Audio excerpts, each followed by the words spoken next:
I'm recording with my headphones because my heater's on, and I'm hoping that if I record through this microphone, it won't pick up the heater as severely as it did when I tried to record this before. But hi everybody, it's Monday evening. It should be the end of most people's days. If you're doing a 9 to 5, it is after 5 at this point. I, of course, have a late start day. I always start my days late because I'm not a morning person. My productive hours, like I've said before, are 2 to 6 p.m. And so I am still working. I had a really slow start this morning, or I tried to have a really slow start this morning. There was something that woke me up pretty early for me. I've been having a lot of trouble sleeping. No surprise here. We're really stressed out, all of us, myself, my community, the business community is really stressed out. We don't know what's going to happen. We're not sure what's going on. We're starting to get projections. They're not looking good. We're starting to sort of apply those projections to our thinking, our planning, our visualization, and it feels scary. I think a lot of us wonder what's going to happen to us through this whole situation. And I think also a lot of us are, worried about what's happening to other people that aren't us. Empathy is such a natural feeling, especially during times like this. But I think we have an opportunity here, all of us, to examine our feelings on fear during this. Fear is a supernatural feeling when scarcity is threatened, when your health is threatened, when your livelihood or your way of life is threatened, and all of those things are being threatened right now by this virus. So for me, fear and how I react to fear is very ingrained in how I live my life, how I run my business, how I make money, my relationships. And I was not taught how to deal with fear well. When I was a child, my parents advised me to ignore it or push it down or stop overreacting. That was a thing that was told to frighten children in my family. And I think, my parents dealt with fear better than their parents dealt with it, and better than their parents dealt with it. Generationally, we're doing better and better every generation. But also, I've learned a lot since I was a child. I've gone to college, I've gone to therapy. I've had some revelations about how I deal with my own fear.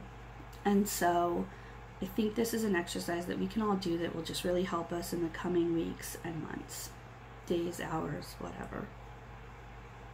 Go back into your childhood.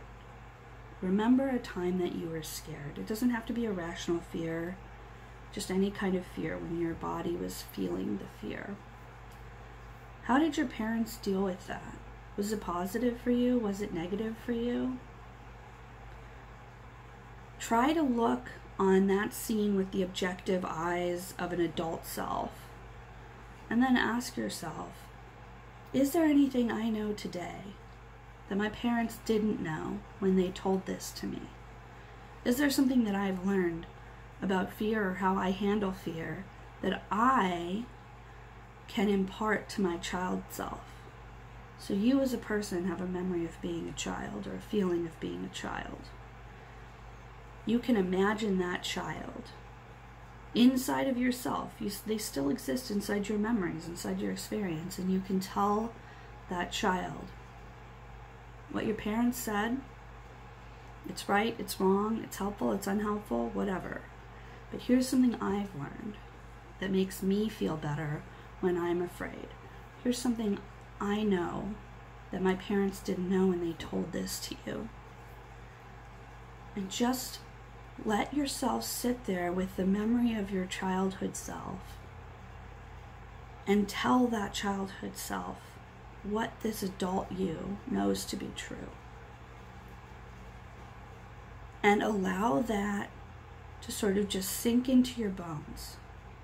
Because as you were telling the memory of your child self what you currently know about fear, you're not just telling that to yourself, you're telling that to a deep, irrational, wonderful, creative part of yourself.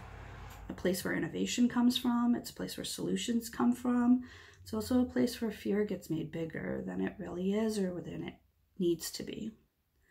So tell that to that part of yourself and sit there as long as you need to and feel whatever feelings you need to feel and write about it if you have to. Not if you have to, if you want to. Talk to somebody else if you want to. Take a walk, clean something, whatever. Process that emotion however you need to. But this is the opportunity. This is an opportunity. There's many opportunities, but it's an opportunity to look at our fear and how we deal with it. And if you are better at dealing with your fear at the end of this thing, it's not just going to get you through this. It's going to get you through a lot of different things over the years. It's going to make you a better parent, a better worker, a better family member, a better partner, a better boss. If we can take this opportunity to look at how we manage fear and come out of it with growth on that area, the other opportunities that we get after this, because this is not the death of opportunity. It just feels like there aren't as many as there were last month.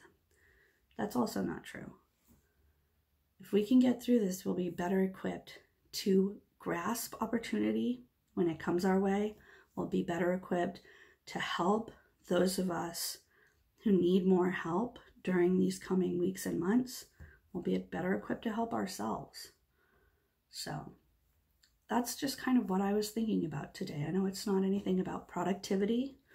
It's definitely not going to get you paid right now, but it is something that you can do right now, today, that will help you in the future indefinitely, no matter what happens. Take care of yourself. Stop working. If you started working at 9 o'clock in the morning, stop working. You're done. Even if you didn't get everything done today, done. You need to be fresh tomorrow. You can do a lot tomorrow that you didn't get done today. Take really good care of yourself. Eat a good dinner. Move your body how you want to move. Call someone you love. Stress is a constant pressure and it's cumulative. So just know that, and know that this is going to pass. It's going to end like everything does. And you'll be okay no matter what.